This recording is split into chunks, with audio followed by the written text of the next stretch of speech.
This P0599 repairing video is dedicated to BMW's drivers.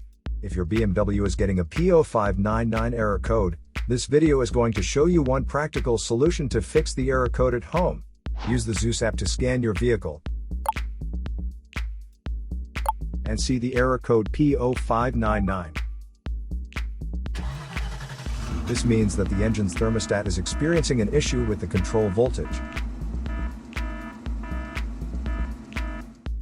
Here are one of the most practical solutions to fix BMW's P0599 error code. Method A, the thermostat. In most cars, the thermostat is placed near the water pump on the cylinder head. First, carefully remove the thermostat from the engine. The engine has to be cooled before attempting the process, and then install a new thermostat. To install it correctly, you need to make sure the short end goes toward the hose and the deep end goes towards the engine. When you install it back to the engine, make sure the jiggle valve is pointed straight up to the top of the engine, so the air can get through the system. So here are one of the most practical solutions to fix BMW's P0599 error code.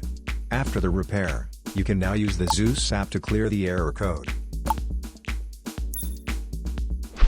And tap the rescan button one more time to make sure everything is fine with your vehicle.